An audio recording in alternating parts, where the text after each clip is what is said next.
오늘의 말씀은 요한복음 20장 19절부터 31절까지 말씀입니다.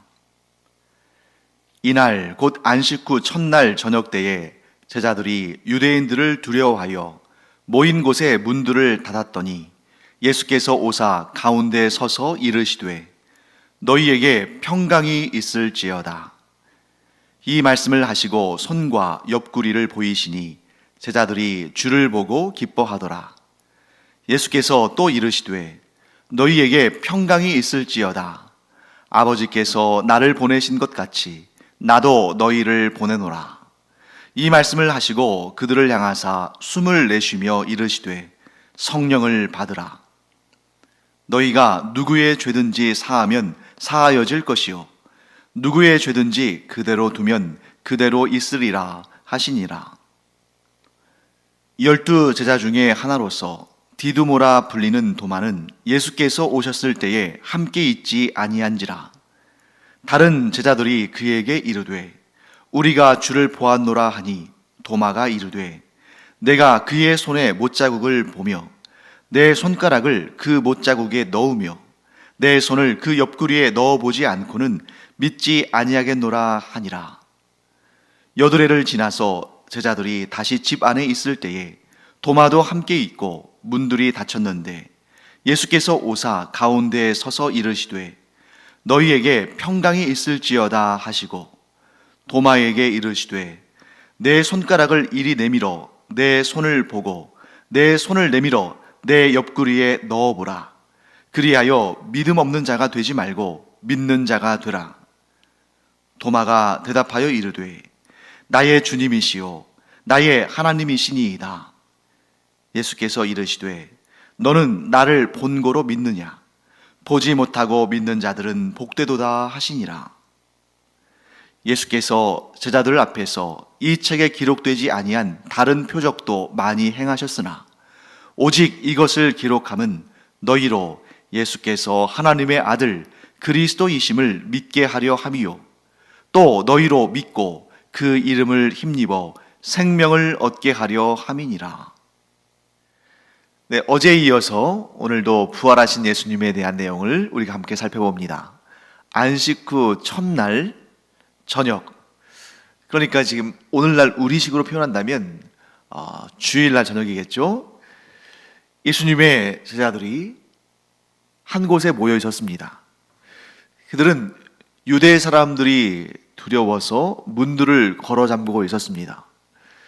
예수님께서 십자가형을 당하셨기 때문에 예수님의 제자들, 그 대적자들이 볼 때는 예수님과 한패인 사람들을 붙잡아서 그들도 처형하려고 했겠죠.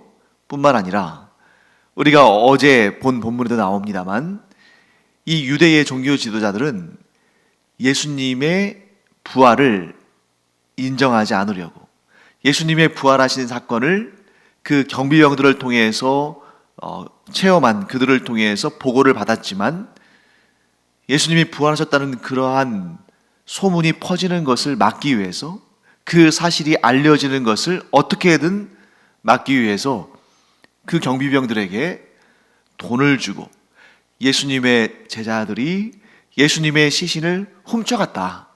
그래 놓고는 예수님이 부활하셨다고 이렇게 말하려고 한다 하는 그런 내용들을 이렇게 소문을 퍼뜨렸죠. 그렇기 때문에 지금 예수님의 제자들은 더 위험한 상황 가운데 있습니다. 그런데 지금 온 집의 문을 다 잠그고 조용히 숨어 있는 거죠. 그때 예수님께서 그들에게 나타나십니다. 자, 오늘 이 본문에서 요한도 이제 그들 가운데 한 명이었으니까요. 그들의 상황에 대해서 온 집의 모든 문들을 닫았다라고 되어 있는데 이게 사실은 어떤 의미냐면 모든 문들을 걸어 잠궜다. 그러니까 아무도 들어오지 못하게, 그리고 그 안에 아무도 없는 것처럼 아주 숨소리도 내지 않고 두려움에 떨면서 그 가운데 있었을 겁니다. 그런데 그날 저녁에 예수님께서 그들 가운데에 오셨다고 되어 있습니다. 즉 그들 가운데 예수님께서 서신 거예요. 문을 열어드린 것도 아닌데 어떻게 그 가운데 예수님께서 계시는가? 우리가 어제 살펴봤습니다. 예수님의 부활하신 몸은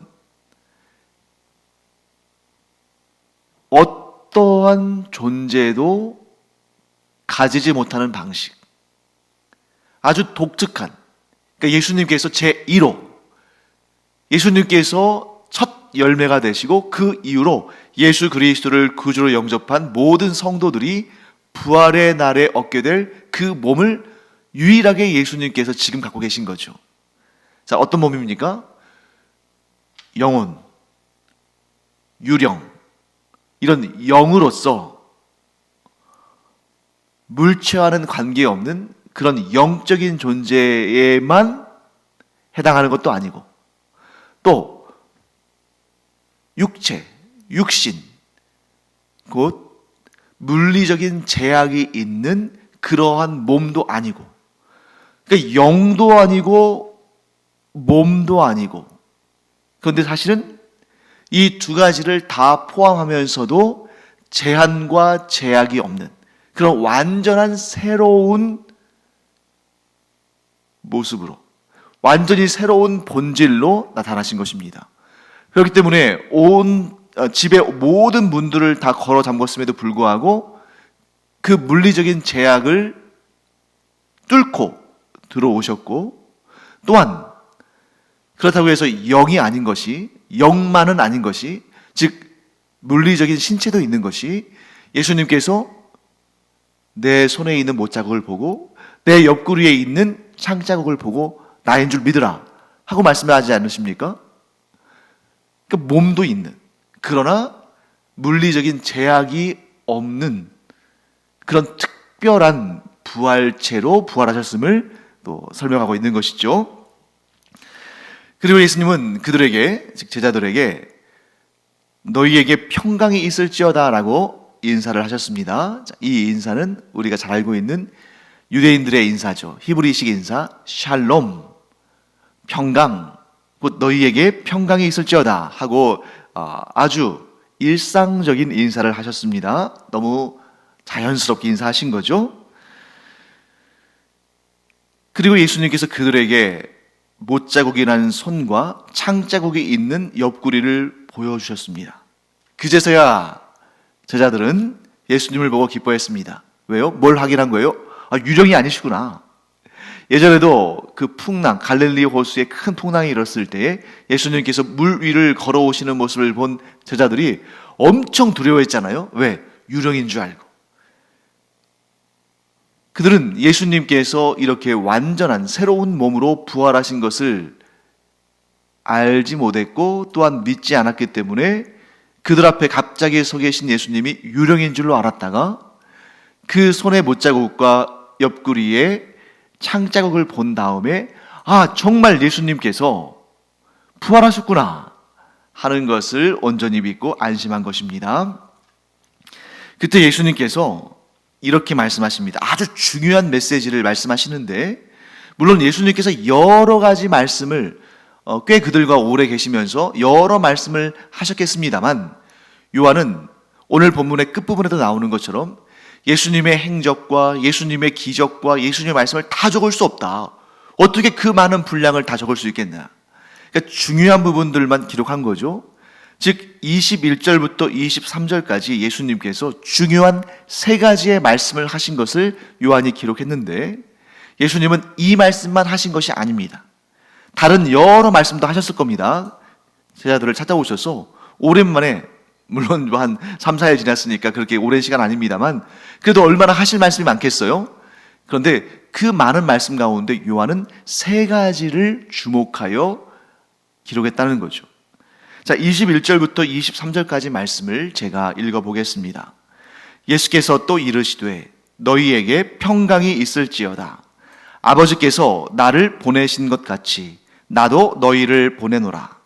이 말씀을 하시고 그들을 향하사 숨을 내쉬며 이르시되 성령을 받으라. 너희가 누구의 죄든지 사하면 사하여질 것이요 누구의 죄든지 그대로 두면 그대로 있으리라 하시니라. 자, 예수님께서 여러 말씀을 하셨겠습니다만 요한이 예수님의 말씀 가운데 가장 중요하게 생각했던 세 가지를 이제 집중적으로 기록을 했는데, 첫째는 아버지께서 나를 보내신 것 같이 나도 너희를 보내노라, 이렇게 말씀하셨고, 두 번째는 숨을 내쉬시면서 성령을 받으라, 이렇게 말씀하셨고, 세 번째는 너희가 누구의 죄든지 사하면 사하여질 것이요 누구의 죄든지 그대로 두면 그대로 있으리라, 이렇게 세 가지 말씀을 하셨습니다.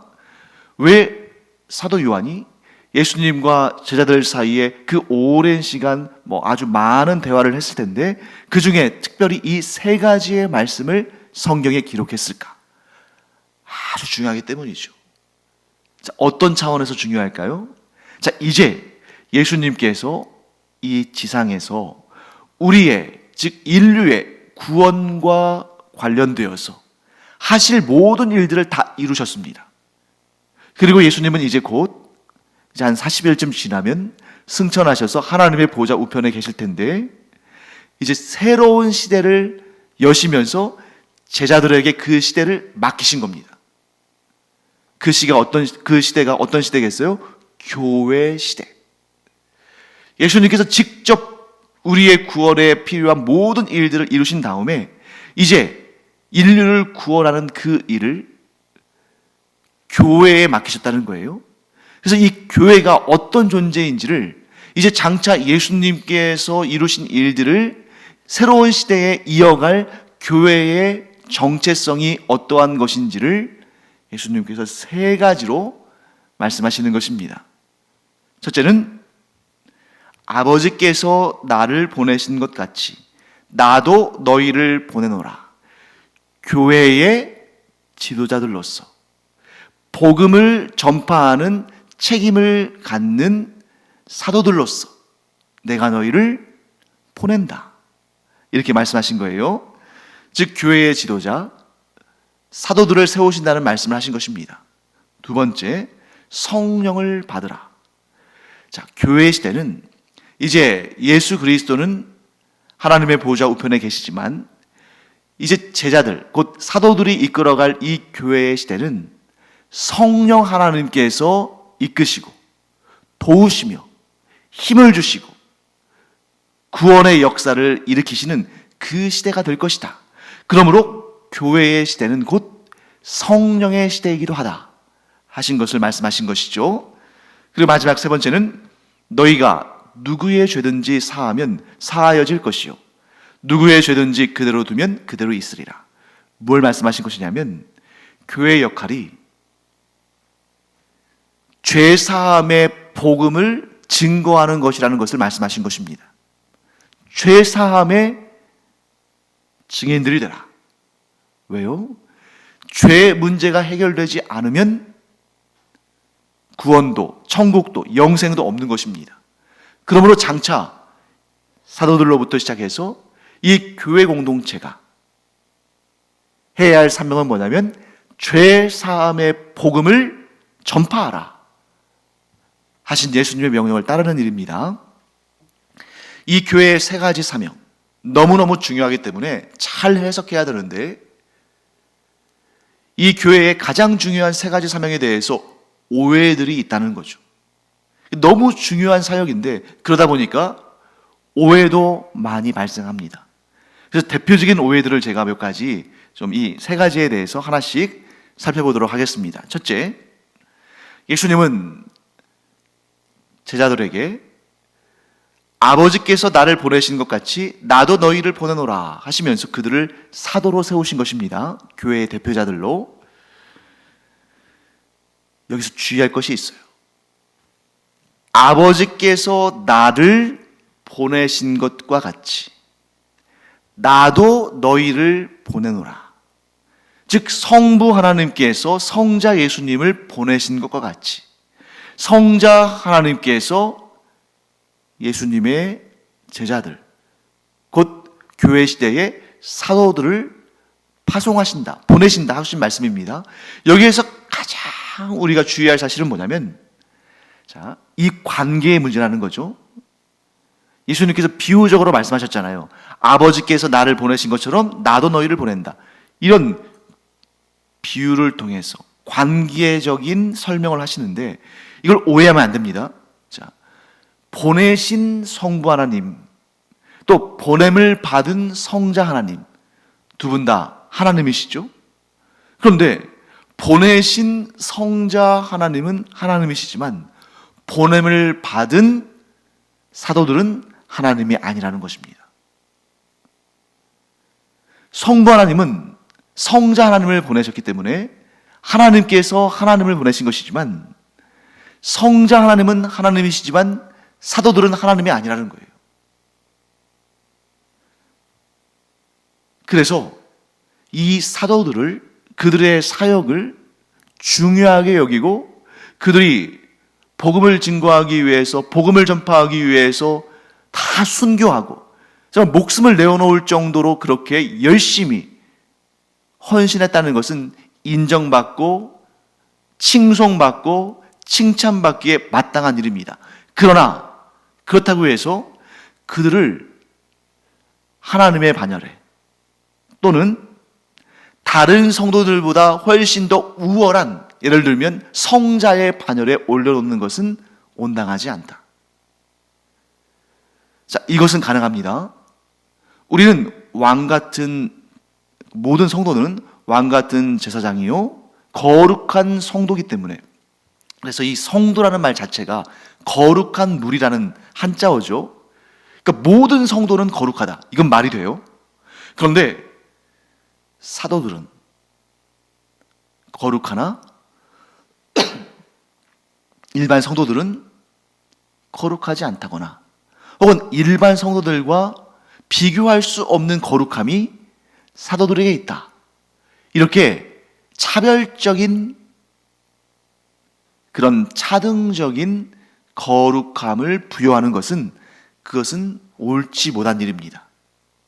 그런데 이에 대해서 너무 잘못된 관점을 가진 그러한 종파나 분파가 있다는 거죠. 그래서 교회의 지도자들을 뭔가 특별한 존재인 것처럼, 물론 그들의 헌신과 수고에 대해서 인정하고 칭찬하고 해야겠습니다만 신분 자체가 다른, 그들은 성인이고 일반적인 그리스도인들은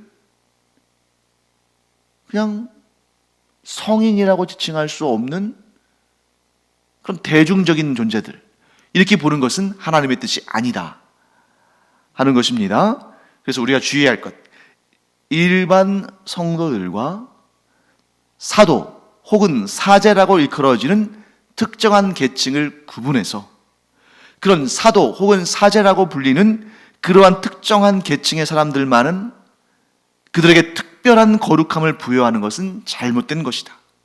누구나 예수 그리스도 안에 있으면 거룩한 하나님의 자녀들이요 거룩한 예수 그리스도의 제자들이다. 동등하다. 물론 상급은 차이가 있겠죠.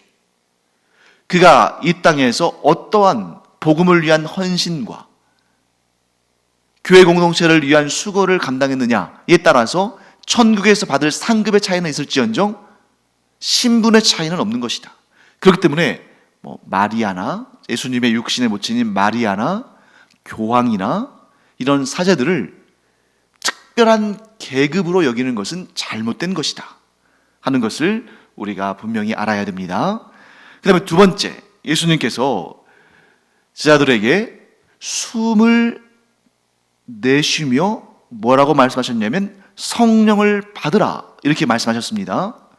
그래서 이제 이 교회의 시대, 사도들이 복음을 증거하면서 교회가 세워진 이 교회의 시대는 성령의 시대다 하는 말씀을 방금 전에 드렸는데, 그런데 어떤 이들은 예수님께서 숨을 내쉬시면서 성령을 받으라 하고 말씀하신 것을 두고 이 숨을 내쉰 행위를 그 제자들에게 성령을 수여하신, 성령을 주신 것이라고 해석하기도 합니다. 그러니까 예수님께서 이렇게 하시면서 그 자리에 있는 제자들에게 성령을 주셨다. 이렇게 해석하는 경우가 있는데, 그러면 문제가 몇 가지가 생깁니다.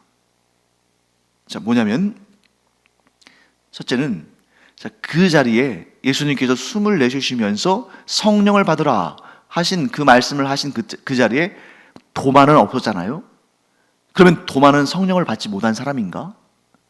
또 한 가지, 예수님께서 십자가에 달려 돌아가시고 부활하시고 승천하신 다음에 예수님께서 약속하신 대로 성령을 보내셔서 오순절 마가의 다락방에 성령의 임재가 이루어지고 그들이 그곳에서 열심히 기도하다가 성령의 세례를 받았죠. 그럼 여기서 받고 그때 또 받는 것인가? 그렇기 때문에 저는 이렇게 해석합니다. 물론 이건 저의 해석이기 때문에 다르게 해석하실 수도 있고, 또 저의 해석이 완전히 맞다, 저의 해석만이 맞다고 말할 수는 없습니다. 그래서 저는 이렇게 봐요. 예수님께서 숨을 내쉬시면서 성령을 받으라 라고 말씀하신 것을 굳이 예수님께서 후 하시면서 성령을 불어넣으셨다 이렇게 해석하기보다는 예수님께서 숨을 내쉬셨다 라는 말씀 자체가 부활하신 예수님께서는 그 부활의 몸은 호흡도 하는 존재라는 것을 보여주신 것이다. 자, 예수님께서 만질 수도 있고 음식도 드실 수 있고 또 호흡도 하시는, 그렇지만 물리적인, 물질적인 제약은 받지 않으시는 그런 특별한 분이심을 요한은 지금 군데군데에서 보여주고 있는 겁니다. 예수님께서 숨을 내쉬시는 것도 마찬가지죠. 그리고 성령을 받으라 하신 말씀은 지금 당장 내가 내 숨으로 너희들에게 성령을 넣어줬으니까 너희들이 성령을 받으라 이런 말씀이라기보다는 교회 공동체는 이제 성령의 시대를 맞이하게 될 텐데, 내가, 예수님께서 분명히 그 전부터 약속하셨잖아요. 내가 너희를 떠나는 것이 너희에게 유익하다. 내가 이제 얼마 한 40일쯤 지나면 내가 승천하여 하나님의 보좌 우편에 앉을 텐데, 그때 내가 성부 하나님께 부탁해서 나의 이름으로 성령 하나님을 이 땅에 보내주실 텐데, 그때에 너희가 그때까지 잘 기다리고 잘 견디고 잘 인내하다가 그때에 성령을 받아라. 그러면 놀라운 성령의 역사가 일어나면서 비로소 교회의 시대가 열릴 것이며, 너희는 사도로서 내가 너희를 보내노니 너희의 그 중요한 사역을 힘있게 감당하게 될 것이다. 이렇게 말씀하시는 것으로 저는 해석을 합니다. 그리고 이제 마지막 세 번째 이런 내용이 있죠. 너희가 누구의 죄든지 사하면 사하여질 것이요 누구의 죄든지 그대로 두면 그대로 있으리라. 자, 이 말씀도 아주 중요한 말씀 아닙니까? 세 가지 중에 하나니까. 그런데 로마 가톨릭 같은 경우는 이 말씀을 어떻게 해석하냐면, 예수님께서 이전에 공생의 활동하실 때 베드로의 믿음을 보시고 베드로에게 천국 열쇠를 주셨다. 그렇기 때문에 베드로를 통해서 천국에 간다. 그리고 그 베드로는 첫 번째 교황이다. 그러므로 교황에게 천국의 열쇠가 있다. 그러므로 교황은 특별한 권위를 가진 자다. 이렇게 좀 해석을 하거든요. 그런데 우리 개신교회, 곧 종교개혁을 통해서 중세 로마 가톨릭의 그 잘못된 부분들을 개혁하고 나온, 그래서 성경으로 돌아가자, 복음으로 돌아가자 하는 이 교회 공동체는 이 부분을 어떻게 해석하냐면, 예수님께서 정말 천국의 열쇠를 베드로에게 주시면서 네가 천국 문을 연다, 너에게 그 권위가 있다, 너에게 그 특권이 있다, 이렇게 말씀하신 것이 아니라 그 이전에 베드로가 고백한 그 말, 주는 그리스도시요 살아계신 하나님의 아들이시니이다 한 그 베드로의 고백 위에 예수님께서 교회를 세우시며 그 고백을 통해서 천국에 들어가는, 구원을 얻고 천국에 들어가는, 곧 베드로가 천국의 열쇠를 가진 것이 아니라 베드로가 고백했던 그 믿음, 그 믿음의 고백, 곧 주는 그리스도시요 살아계신 하나님의 아들이십니다 라는 그런 믿음을 가진 자가 천국에 들어가는 권리를 얻는 것이다 하고 말씀하신 것으로 즉 우리는 해석하는 거죠. 그래서 로마 가톨릭은 베드로에게 천국의 열쇠가 있다 라고 보았다면, 우리 개신교는 베드로가 고백한 그 믿음, 곧 주는 그리스도시요 살아계신 하나님의 아들이시니다 라는 그 믿음의 고백이 천국에 들어가는 열쇠다, 이렇게 보는 것입니다. 마찬가지입니다. 오늘의 이 본문, 너희가 누구의 죄든지 사하면 사하여질 것이요 누구의 죄든지 그대로 두면 그대로 있으리라. 이 말씀은 뭐냐면 예수님의 제자의 본분, 곧 예수님의 제자도를 말씀하신 것입니다. 무슨 말씀이냐면, 내가 너희의 죄를 사한 것처럼 너희도 다른 이들의 죄를 용서하라. 그것이 나의 제자의 마땅한 바다. 또한 너희는 교회의 지도자들로서 너희가 본을 보여야 된다. 왜냐하면 너희는 죄사함의 복음을 증거해야 될 자들이다. 그런데 너희가 죄사함의 복음을 전파하면서 너희가 너희에게 죄를 지은 자들의 죄를 용서하지 않으면 누가 너희들을 통해서 죄사함의 복음을 받아들일 수 있겠느냐? 예수님은 아주 중요한 말씀하신 것입니다. 교회의 목적은 죄사함의 복음을 스스로, 즉 모든 성도들이 스스로의 삶에서 그 복음을 살아내야 할 뿐만 아니라 또한 그 죄사함의 복음을 증거하는 것, 전파하는 것, 그것이 곧 교회 공동체의 가장 중요한 존재의 목적이다 하고 말씀하신 것입니다. 자, 그 다음에 이제 우리가 잘 알고 있는 예수님을 믿지 못한, 예수님의 부활을 믿지 못한 도마의 이야기가 등장합니다. 그런데 예수님의 그 첫 번째 방문 때는 도마가 그 자리에 없었습니다. 그래서 이제 나중에 도마가 돌아왔을 때 예수님을 만난 제자들이 우리가 부활하신 예수님을 만났다 라고 얘기를 했는데 도마는 믿지를 못했죠. 믿지를 않았습니다. 그리고 이렇게 말합니다. 내가 그 주님의 못 박힌 손을 내가 보고 그 못자국에 손가락을 넣어보며 또 그 옆구리, 창에 찌는 옆구리에 내 손을 넣어보지 않고는 내가 믿지 않겠다, 이렇게 말했습니다. 자, 이 도마의 믿지 못하는 것은 물론 도마의 불신앙이기도 합니다만 예수님의 부활이라는 이 사건이 얼마나 믿기 어려운 일인가. 예수님의 제자들조차도 정말 믿지 못할 정도로 이렇게 믿기 어려운 일이다 하는 것을 이야기하고 있는 거죠.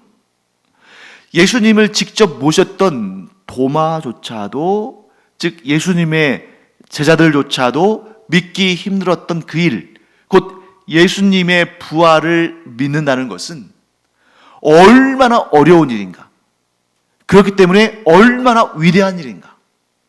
사랑하는 성도 여러분, 여러분과 제가 예수님께서 이 지상에서 사역하신 모습을 본 적도 없고 예수님의 십자가의 죽으심을 목격하지도 않았고 부활하신 예수님을 우리가 본 적도 없고 예수님의 그 못 박히신 손바닥을 또 창에 찔리신 옆구리를 우리가 보거나 만진 적도 없는데, 우리가 보지 않고도 예수 그리스도를 믿는다는 사실이 얼마나 위대한 일인가. 이게 얼마나 어려운 일인데 예수님을 3년 동안이나 모셨던 예수님의 제자들도 믿지를 못했는데, 그런데 우리는 보지 못하고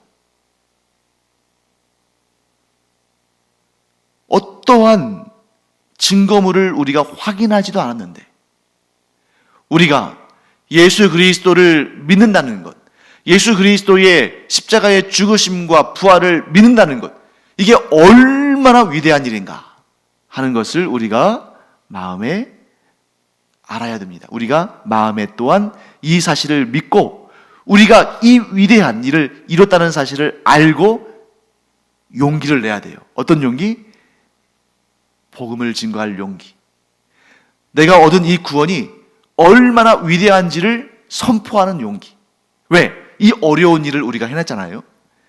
가장 어려운 이 일을 우리가 이루었기 때문에 우리는 그 어떤 일도 할 수 있다 하는 그런 믿음을 갖는 우리 모두가 되기를 간절히 축원합니다. 예수님 분명히 이렇게 말씀하시죠. 도마에게 너는 나를 본고로 믿느냐? 보지 못하고 믿는 자들은 복되도다. 사랑하는 성도 여러분, 우리는 예수 그리스도를 본 적이 없습니다. 우리의 육신의 눈으로. 우리는 예수 그리스도의 그 못 박힌 손에 우리의 손가락을 넣어본 적도 없습니다. 그 옆구리의 창자국을 본 적도, 거기에 손을 넣은 적도 없습니다. 그럼에도 불구하고 우리가 예수 그리스도를 믿는 것은 우리의 능력이나 우리의 선택이나 우리의 힘이 아닙니다. 하나님의 은혜입니다. 하나님의 은혜로 우리가 예수 그리스도를 믿게 되었으니 이보다 더 큰 은혜가 어디 있으며 이보다 더 큰 복이 어디 있는가? 지금 이 시간 함께 예배드리시는 우리 모두 예수 그리스도를 믿는 우리는 보지 못하고 보지 않고도 예수 그리스도를 믿는 우리는 가장 복된 자들이고 이 복은 영원한 복이다. 이 사실을 우리가 알므로 위로를 얻고 힘을 얻고 이 위대한 복음을 전파할 능력을 얻는 우리 모두가 되기를 간절히 축원합니다. 기도하겠습니다. 하나님 감사합니다. 저희가 예수 그리스도를 본 적도 없고 그 십자가를 만져본 적도 없지만 예수님을 믿고 나의 구주로 영접하게 된 것 전적으로 하나님의 은혜입니다.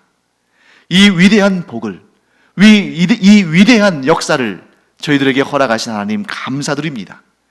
저희가 위로를 얻고 힘을 얻고 더욱더 담대하게 이 최고의 복음을, 이 가장 위대한 복음을 증거하고 전파하는 예수 그리스도의 제자들이 되게 하여 주시옵소서. 감사드리며 예수님의 이름으로 축복하며 기도합니다. 아멘. 기도하는 시간입니다. 우리는 가장 복된 자들이다. 나는 보지 않고도 예수님을 믿는 가장 복된 자들이다. 이 사실에 감사하는 우리 되기 바랍니다. 기도하겠습니다.